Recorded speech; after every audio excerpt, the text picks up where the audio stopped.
Hello student, हमारे channel Saurabh mathematics में आपका स्वागत है।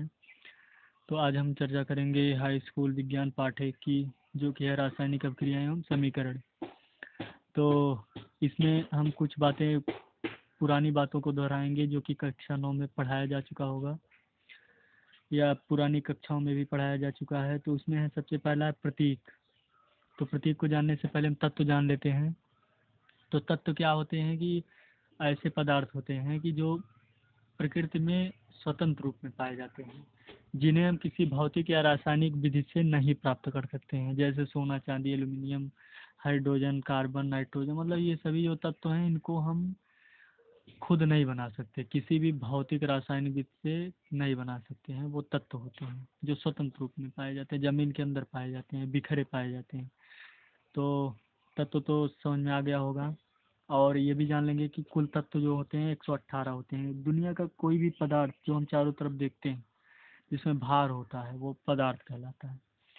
तो कुछ भी पदार्थ हो, अगर वो बना है तो वो 118 तत्वों से ही मिलकर बना होगा, इसके अतिरिक्त कुछ नहीं है। तो उसमें सबसे पहला प्रतीक, तो इसको हम जान लेते हैं पहले इसकी परिभाषा की। तत्वों के लंबे नाम के लिए प्रयुक्त किए जाने वाले संक्षिप्त चिन्ह को प्रतीक कहते हैं। जैसे जो तत्व होते हैं, हाइड्रोजन, मतलब कि हाइड्रोजन, कार्बन, नाइट्रोजन, इनको जैसे हाइड्रोजन को एच दिखाया गया, कार्बन को सी, नाइट्रोजन को एन।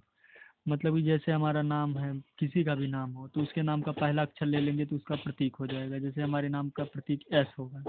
इसी तरीके से जो तत्व हैं उनको संक्षिप्त रूप में लिखने के लिए एक अक्षर का प्रयोग किया जाता है, संक्षिप्त चिन्ह का प्रयोग किया जाता है। उसे एक नहीं दो भी ले सकते हैं, उसी संक्षिप्त चिन्ह को प्रतीक कहते हैं। तो इसके बाद दूसरा हेडिंग है रासायनिक सूत्र। तो रासायनिक सूत्र क्या होता है कि किसी पदार्थ का रासायनिक सूत्र प्रतीकों का वह समूह है जिसकी सहायता से किसी पदार्थ में अणु के संघटन को निरूपित किया जाता है। तो इसको समझ लेंगे कि मतलब इसमें प्रतीकों का समूह, समूह मतलब प्रतीकों, कई प्रतीकों को एक साथ अगर लिखा जाए तो, और उसमें अणु के संघटन, संगठन मतलब होता है कि कौन कितनी मात्रा में है, क्या क्या मिलकर बना है। तो ये बताने के लिए हम जो प्रतीकों का समूह ले लेते हैं उसी को ही रासायनिक सूत्र कहते हैं। जैसे एग्जाम्पल लेकर समझ लेंगे, ज़्यादा आसान रहेगा। पहले HCl, NaCl, NaCl मतलब नमक, HCl मतलब हाइड्रोक्लोरिक अम्ल, और H2O मतलब जल। तो इसमें क्या है कि अब जैसे हम जान लेते हैं HCl में H, हाइड्रोजन और क्लोरीन, तो इन दोनों का समूह है, दो तत्वों के समूह से हाइड्रोक्लोरिक अम्ल बना है।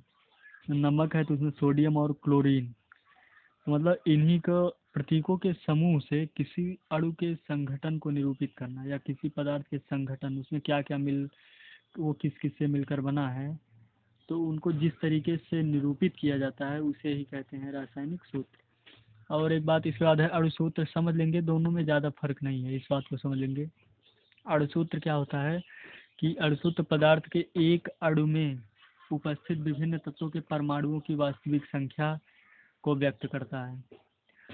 एक ही पदार्थ, कोई एक पदार्थ होता है तो उसके जो क्योंकि जब पदार्थ है तो कई तत्वों से मिलकर बना होगा, तो उसमें जो परमाणु होते हैं, अब क्योंकि तत्व किससे मिलकर बना होगा, परमाणुओं से। जैसे सोडियम में सोडियम के परमाणु से मिलकर बना, सोडियम के परमाणु से मिलकर बना होगा। ऐसे ऑक्सीजन है तो ऑक्सीजन के परमाणु से मिलकर बना होगा। तो पहले हम परमाणु वाले को समझ लेते हैं ज़्यादा डिटेल से, तभी इसको हम जान पाएंगे। तो जैसे ऑक्सीजन है, तो ऑक्सीजन क्या है, वो है, ये परमाणु है, ऑक्सीजन परमाणु है। और अगर हम O2 लिख दें तो ये अणु है। क्यों है अणु, क्योंकि इसमें ओ दो दो बार वो है, मतलब O2 का मतलब ओ जुड़ गए हैं। तो जब भी दो परमाणु जुड़ते हैं तो अणु का निर्माण होता है। तो समझ गए होंगे कि परमाणु सबसे सूक्ष्मतम कण होता है और परमाणुओं को मिलाकर मिलाकर जो है अणु बनता है। तो अणु सूत्र जान लेंगे कि एक किसी पदार्थ के एक अणु में मतलब परमाणुओं की कितनी संख्या है, कितने परमाणु मिलकर बने, कितने परमाणु से मिलकर कोई पदार्थ बना है। जैसे हम जान लेते हैं कि सोडियम सल्फेट है Na2SO4, तो इसका मतलब है कि ये Na2 का मतलब सोडियम 2 है, सोडियम के 2 परमाणु हैं और सल्फर के 1 परमाणु है, ऑक्सीजन के 4 परमाणु से मिलकर ये बना है। जैसे कैल्शियम कार्बोनेट चाक है CaCO3, मतलब कि ये कैल्शियम 1, कार्बन 1 और ऑक्सीजन के 3 परमाणु से मिलकर बना होता है, मतलब यही अणुसूत्र है। और इसके बाद हम इस चैप्टर के मुख्य टॉपिक आते हैं रासायनिक अपक्रिया पर। तो इसको पहले समझ लेते हैं परिभाषा से। तो इसकी परिभाषा है कि यदि कोई पदार्थ स्वयं अपघटित होकर, अपघटित का मतलब होता है कि टूट कर, बिखर कर, अपघटित होकर या किसी अन्य पदार्थ से अभिक्रिया करके, या किसी अन्य अभिक्रिया नहीं या क्रिया कह सकते हैं, किसी अन्य पदार्थ से जुड़कर क्रिया करके एक या एक से अधिक अनेक पदार्थों में बदल जाता है तो यह परिवर्तन रासायनिक अपक्रिया कहलाती है। मतलब एक पदार्थ टूटे और फिर नए नए पदार्थों का निर्माण हो, तो इस क्रिया को रासायनिक अपक्रिया कहते हैं। या फिर इसका दो परिभाषा है कि 2 पदार्थ जुड़ते हैं और फिर एक नया पदार्थ बनता है। मतलब कुल मिलाकर चाहे एक पदार्थ टूटेगा या 2 पदार्थ मिलेंगे तो तीसरे नए का निर्माण होगा, यही जो क्रिया होगी इसी को कहते हैं रासायनिक अपक्रिया। अथवा हम एक परिभाषा हम एक और लिखे हैं, आसान है तो इसको भी समझ लेंगे कि लिखा है कि जब एक पदार्थ किसी दूसरे पदार्थ के साथ क्रिया कराने पर अथवा कोई पदार्थ अकेले अपघटित होकर एक या एक से अधिक नए पदार्थों का निर्माण करता है तो यह क्रिया रासायनिक अपक्रिया कहलाती है। मतलब सेम वही काम, एक पदार्थ दूसरे से क्रिया करके तीसरे नए पदार्थ का निर्माण करता है, एक नए पदार्थ का निर्माण करता है, तो इस क्रिया को रासायनिक अपक्रिया कहते हैं। या एक पदार्थ खुद ही टूटकर नए पदार्थों का निर्माण करता है तो यह क्रिया रासायनिक अपक्रिया कहलाती है। एग्जाम्पल समझ नहीं आएगा तो ये ऐसे समझ नहीं आएगा तो एग्जाम्पल हम ले लेते हैं, आसान सा एग्जाम्पल ले लेते हैं। तो इसमें हम एग्जाम्पल ले लेते हैं कि जल का। तो जल कैसे बनता है, वो 2 चीज़ों से मिलकर बनता है। उसमें पहला है हाइड्रोजन, हाइड्रोजन का अणु और ऑक्सीजन का अणु, मतलब H2 + O2, और ये बनता है जल H2O। तो इसको समझ लेंगे हम कि अभी रिएक्शन बैलेंस्ड नहीं है तो फिर भी समझ लेते हैं कि इसमें हाइड्रोजन है और ऑक्सीजन है, ये एक नया तत्व है, मतलब ये एक अलग तत्व है, ये अलग तत्व है, दोनों मिल गए एक में और एक नया पदार्थ बन गया और यौगिक का निर्माण कर दिए, तो उस यौगिक का नाम जल है। तो इसी तरीके से और भी हम ले सकते हैं एग्जाम्पल, जैसे कार्बन है और ऑक्सीजन है। तो जब कार्बन जलता है ऑक्सीजन की उपस्थिति में तो कार्बन डाइऑक्साइड गैस का निर्माण होता है, CO2, कार्बन डाइऑक्साइड। तो समझ में आ गया होगा, उम्मीद करते हैं कि समझ में आ रहा होगा जितना बता रहे हैं। और ये है जल। तो जब 2 या 2 से अधिक पदार्थ जुड़ते हैं और एक तीसरे नए पदार्थ का निर्माण होता है तो इस क्रिया को रासायनिक अपक्रिया कहते हैं। और या फिर एक पदार्थ टूटता है तो 2 या 1 नए पदार्थ का निर्माण होता है तो यह क्रिया भी रासायनिक अपक्रिया कहलाती है। तो इसको हम किसी अन्य एग्जाम्पल में समझ लेंगे उसको भी। और इसके बाद हम जान लेंगे कि अभिकारक क्या होता है। तो अभिकारक के बारे में पहले जान लेते हैं कि रासायनिक अपक्रिया में शामिल होने वाले पदार्थों को अभिकारक कहते हैं। मतलब कि जो रासायनिक अपक्रिया होती है वो जिन जिन पदार्थों से होती है, मतलब जिन जिन पदार्थों की ज़रूरत पड़ती है रासायनिक अपक्रिया को होने में, उन्हें अभिकारक कहते हैं। जैसे अभी हमने जाना कि जल में हाइड्रोजन और ऑक्सीजन ये दोनों तत्व मिलते हैं और फिर जल का निर्माण होता है। तो इसमें ध्यान से समझ लेंगे कि इसमें जो हाइड्रोजन है और ऑक्सीजन है ये दोनों, कोई अकेला नहीं, ये दोनों अभिकारक। अभिकारक मतलब कि रासायनिक अपक्रिया में शामिल होने वाले पदार्थों को अभिकारक कहते हैं। तो हाइड्रोजन अभिकारक है, ऑक्सीजन अभिकारक है। और फिर उत्पाद जान लेंगे। इसके बाद अगली हेडिंग है उत्पाद। वैसे उत्पाद का मतलब समझ में आ रहा होगा कि बनने वाले पदार्थ को, यानी कि अपक्रिया के बाद या दौरान बनने वाले पदार्थ को उत्पाद कहते हैं। अपक्रिया हो जाने के बाद जो बनता है वही उत्पाद है। तो इसमें क्या है कि हाइड्रोजन ऑक्सीजन दोनों मिले अभिकारक हैं और ये जो जल बना है ये है उत्पाद। उत्पाद क्यों है, क्योंकि 2 पदार्थों से मिलकर एक तीसरे नए पदार्थ का निर्माण हुआ है तो ये उत्पाद है। तो जल उत्पाद है। यहाँ देख लेंगे तो कार्बन और ऑक्सीजन ये दोनों, कोई अकेला नहीं, दोनों अभिकारक हैं और ये उत्पाद है। लेकिन इसको एक तरीके से और जान लेंगे कि जो ये जो तीर लगा है, इस तीर के जो बाईं तरफ होगा वो अभिकारक होता है, जो दाईं तरफ होगा उत्पाद होगा। इसको नोट में जान लेंगे। जो बनता है वो उत्पाद होता है, जो रासायनिक अपक्रिया में शामिल होता है, जिनसे रासायनिक अपक्रिया शुरू की जाती है वो अभिकारक होता है। तो अब जान लेंगे रासायनिक अपक्रिया के लक्षण। तो क्या लक्षण होते हैं रासायनिक अपक्रिया के? तो पहला, अभिक्रिया के पश्चात उत्पन्न उत्पाद सदैव अभिकारकों से भिन्न होता है। मतलब कि अभिक्रिया के बाद जो उत्पाद बनता है वो हमेशा अभिकारक से अलग होता है। जैसे यहाँ जल बना है तो जल हाइड्रोजन हाइड्रोजन बारे में पहले जानेंगे। हाइड्रोजन क्या है पहले समझ लेंगे कि हाइड्रोजन एक गैस है। ऑक्सीजन क्या है? गैस है। और फिर जो नया पदार्थ बना है जल क्या है? द्रव। मतलब कि ये गैस गैस दोनों मिले और बना क्या? द्रव। मतलब दो पदार्थ मिले और तीसरे एक अलग पदार्थ का निर्माण हुआ और वो है जल। तो पहला पहला पहला लक्षण ये है कि अपक्रिया के पश्चात उत्पाद जो बनता है वो हमेशा अभिकारकों से अलग होता है। अलग होने का मतलब इसकी संरचना अलग होगी और ये जो बनेगा इसकी अवस्था भी अलग हो सकती है। कोई ये द्रव ठोस में होगा तो वो गैस में हो सकता है। इसके बाद दूसरा है कि रासायनिक अपक्रिया में पुराने बंध टूट कर नए बंध बनते हैं। पुराने बंध टूट जाते हैं और नए बंध बंध का निर्माण होता है। क्यों होता है? क्योंकि जब हाइड्रोजन ऑक्सीजन मिले हैं तो जल का निर्माण हुआ है। तो हाइड्रोजन ऑक्सीजन के बीच बॉन्ड बन गया है और उसी बॉन्ड के थ्रू दोनों जुड़े हैं। दोनों के परमाणु, हाइड्रोजन ऑक्सीजन के परमाणु जुड़े हैं और उनके बीच में बंध बना है। और इस प्रक्रिया में ऊर्जा का या तो उत्सर्जन होता है या तो अवशोषण होता है। या तो ऊर्जा खर्च होती है और या अवशोषित होती है।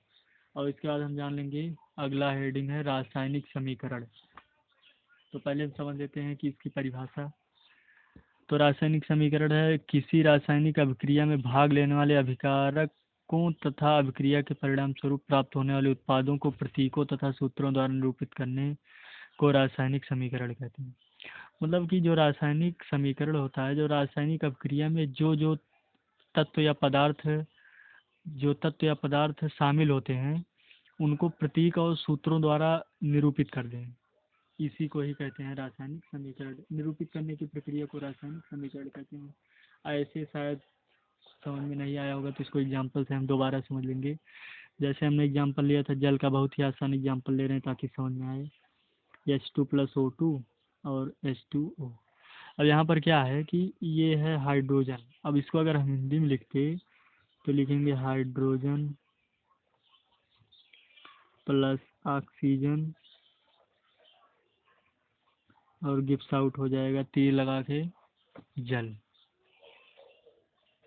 हाइड्रोजन प्लस ऑक्सीजन और गिव्स आउट हो जाएगा जल।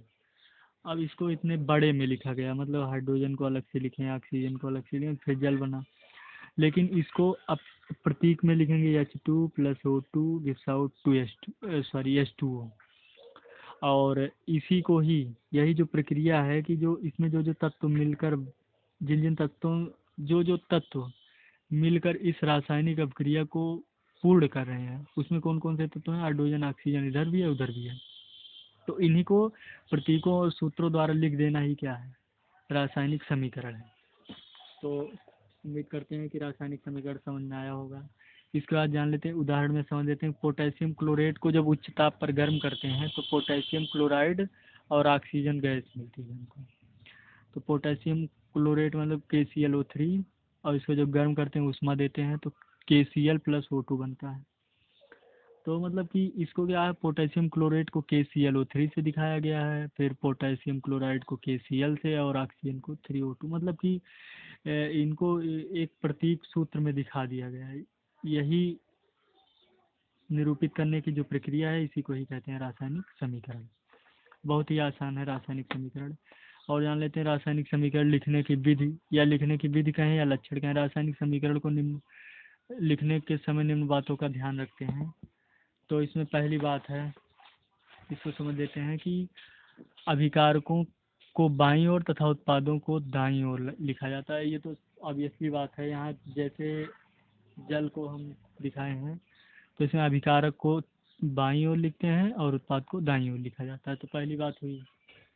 और फिर उनके मध्य तीर का निशान लगाया जाता है या बराबर का निशान लगाया जाता है, या यहाँ तीर का निशान अक्सर लगाया जाता है, लेकिन हम वहाँ बराबर का निशान भी लगा सकते हैं। तो अभिकारक लिखा जाएगा, फिर तीर लगाया जाएगा, फिर उत्पाद लिखा जाएगा।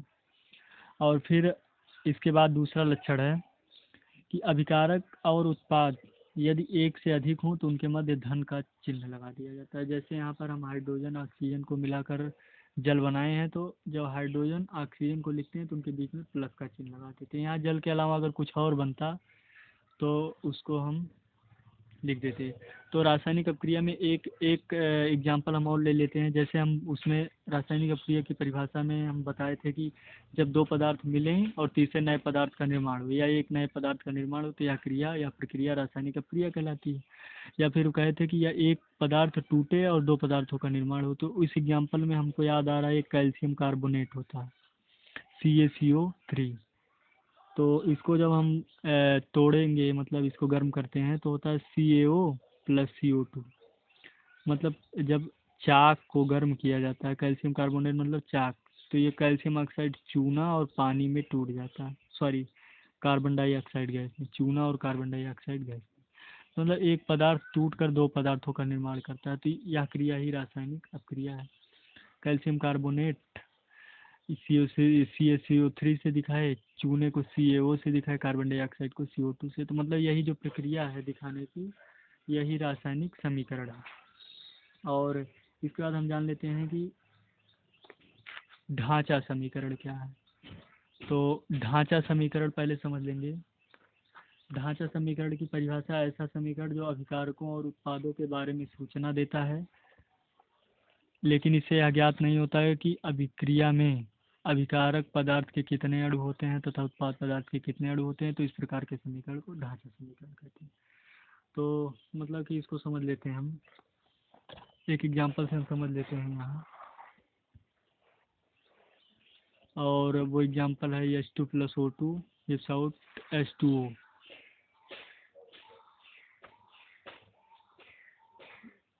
ध्यान देंगे कि ये समीकरण संतुलित नहीं है, बैलेंस्ड नहीं है। अब समीकरण संतुलित कैसे होता है इसको बाद में बताएंगे, तो पहले इसको समझ लेते हैं कि ये ढांचा समीकरण क्यों। ढांचा समीकरण मतलब कि सीधे जान लेंगे कि जो समीकरण संतुलित नहीं होता है वो ढांचा समीकरण होता है। तो कैसे है ये ढांचा, यहाँ कितना हाइड्रोजन, हाइड्रोजन के दो परमाणु, H2 मतलब हाइड्रोजन के दो परमाणु हैं। और राइट साइड में देखेंगे तीर के बाद उत्पाद में तो दो हाइड्रोजन है, तो ये तो ठीक है। लेकिन यहाँ देख रहे हैं कि यहाँ ऑक्सीजन कितना है, ऑक्सीजन के दो परमाणु है, यहाँ ऑक्सीजन का कितना परमाणु, एक परमाणु है। अब यहाँ ऑक्सीजन का दो परमाणु, यहाँ एक परमाणु है, तो इसका मतलब ये संतुलित नहीं है। संतुलित क्यों नहीं, क्योंकि दो ऑक्सीजन है, एक दोनों तरफ बराबर होना चाहिए, इतना ध्यान रखेंगे। बराबर नहीं है तो कर देंगे, कैसे करेंगे, दो से गुणा कर देंगे यहाँ। तो अब देखेंगे कितना हाइड्रोजन हो गया, चार, ऑक्सीजन कितना हुआ, अब ऑक्सीजन दो हो गया, और इधर कितना ऑक्सीजन दो, ऑक्सीजन संतुलित हुआ, हाइड्रोजन कितना चार, तो इधर दो से गुणा कर देंगे। तो इसका रियल इक्वेशन जो बैलेंस्ड है वो 2H2 plus O2 gives out 2H2O है, ये है। तो मतलब कि ढांचा समीकरण क्या होता है कि ऐसा रासायनिक समीकरण जो संतुलित ना हो। मतलब कि अभिकारक में जो तत्व या यौगिक है उनके परमाणुओं की संख्या, उत्पाद में जो तत्व यौगिक है, जो तत्व है, सॉरी तत्व, अभिकारक में तत्वों के परमाणुओं की संख्या, उत्पाद में तत्वों के परमाणुओं की संख्या बराबर अगर ना हो तो वो ढांचा समीकरण होता है। लेकिन ढांचा समीकरण का एक फायदा ये होता है कि ये इतना बता देता है कि क्या क्या मिलकर क्या क्या बना है। तो ढांचा ढांचा समीकरण समझ लेंगे, उम्मीद करते हैं समझ में आया होगा। इसके बाद हम यहाँ लिखे हैं कि H2 plus O2 gives out H2O, ये समीकरण संतुलित नहीं है। N2 प्लस H2 NH3 यहाँ भी संतुलित नहीं है, क्योंकि N2 दो नाइट्रोजन, यहाँ एक नाइट्रोजन है, हाइड्रोजन दो है, यहाँ तीन है, तो संतुलित नहीं है। तो मतलब जो संतुलित ना हो, बैलेंस्ड ना हो, वही ढांचा समीकरण है। केवल मतलब उसका प्रारूप दिखाया जाता है कि हाँ इस तरीके से ये है। इसमें ये पता चल जाता है ढांचा समीकरण से कि हाँ ये किस किस चीज़ से मिलकर बना है। इसके बाद हम जान लेते हैं संतुलित समीकरण। तो संतुलित समीकरण क्या होता है, द्रव्यमान संरक्षण के नियमानुसार परमाणुओं को ना तो उत्पन्न किया जा सकता है और ना ही नष्ट किया जा सकता है। इसलिए अभिकारक, दो बार यहाँ लिख दिए हैं, यहाँ एक बार लिखा जाएगा, तथा उत्पाद में परमाणुओं की संख्या में कोई परिवर्तन नहीं होना चाहिए। अर्थात अभिकारक तथा उत्पाद में परमाणुओं की संख्या बराबर हो। होनी चाहिए। तो कक्षा 9 में पढ़ाया गया होगा कि द्रव्यमान संरक्षण का नियम यही कहता है कि अभिकारक में जितने यही समझ लेंगे कि किसी भी रासायनिक अभिक्रिया के दौरान परमाणु का नाश नहीं होता है। मतलब परमाणु जितना रासायनिक अभिक्रिया के पहले रहेगा उतना बाद में रहेगा। इसको एक एग्जांपल से हम समझ लेते हैं। जैसे हम मान लेते हैं हम शरबत का निर्माण करते हैं, तो शरबत बनाने में क्या लगता है, चीनी और पानी, तो बनता क्या है, शरबत। तो इसको समझ लेते हैं, चीनी मान लेते हैं कि पानी जो है 100 ग्राम लगा, और चीनी हम मान लेते हैं कि 50 ग्राम मान लें, ज़्यादा हो जाएगा, फिर भी एग्जाम्पल ले लेते हैं। तो 50 ग्राम 100 ग्राम जब चीनी पानी मिलाएंगे तो जो शरबत बनेगा उसका वजन नापेंगे तो वो होगा 150 ग्राम। तो बात तो समझ में आ रही होगी कि 50 ग्राम चीनी 100 ग्राम पानी बनाकर मिलकर 150 ग्राम शरबत का निर्माण होता है। तो मतलब कि अब चीनी पानी क्या अभिकारक है और शरबत क्या उत्पाद है।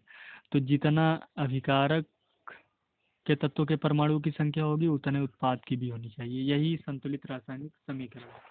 तो उम्मीद करते हैं कि ये समझ में आया होगा। और संतुलित रासायनिक समीकरण यही है कि अभिकारक में जो तत्व हैं उनके परमाणुओं की संख्या उत्पाद में तत्वों के परमाणु की संख्या बराबर होनी चाहिए। तो ऐसे समीकरण को संतुलित समीकरण कहते हैं। जैसे यहाँ पर हम ले लेंगे कि जल को ही लेते हैं बार बार क्योंकि आसान है समझना। तो H2+O2 गिव्स आउट H2O। तो इस प्रक्रिया में हम क्या देख रहे हैं कि हाइड्रोजन 2 है, ऑक्सीजन 2 है, और हाइड्रोजन यहाँ 2 ऑक्सीजन 1। मतलब कि ये संतुलित नहीं है, अभी संतुलित नहीं है, अनबैलेंस्ड है, संतुलित नहीं है। ये रासायनिक समीकरण संतुलित नहीं है। और अब संतुलित कैसे होगा, क्योंकि जितना अभिकारक में तत्वों के परमाणु की संख्या हो उतना उत्पाद में भी होना चाहिए। तो इसको क्या करेंगे कि यहाँ कितना ऑक्सीजन है 2, यहाँ कितना ऑक्सीजन है 1, तो यहाँ 2 से गुणा कर देंगे तो 2 ऑक्सीजन हुआ। हाइड्रोजन कितना हुआ 4, और यहाँ कितना ऑक्सीजन, तो बैलेंस है, हाइड्रोजन 2 है तो यहाँ 2 से गुणा कर देंगे। अब देखेंगे कि ये अब ये संतुलित है। इसको ऐसे ही ध्यान देंगे कि 2H2+O2 गिव्स आउट 2H2। ये संतुलित है। क्यों संतुलित है, क्योंकि अभिकारक में तत्वों के परमाणु की संख्या उत्पाद में तत्वों के परमाणु की संख्या बराबर है। तो यही संतुलित रासायनिक समीकरण है। और इसके बाद अगला, तो अगर कोई पूछेगा कि रासायनिक समीकरण को संतुलित करना क्यों आवश्यक है, तो हम बता देंगे कि द्रव्यमान संरक्षण के नियम के अनुसार कि द्रव्यमान का नाश नहीं होता है। द्रव्यमान हमेशा क्या होता है कि एक रूप से दूसरे रूप में बदल जाएगा लेकिन उसका नाश नहीं होगा।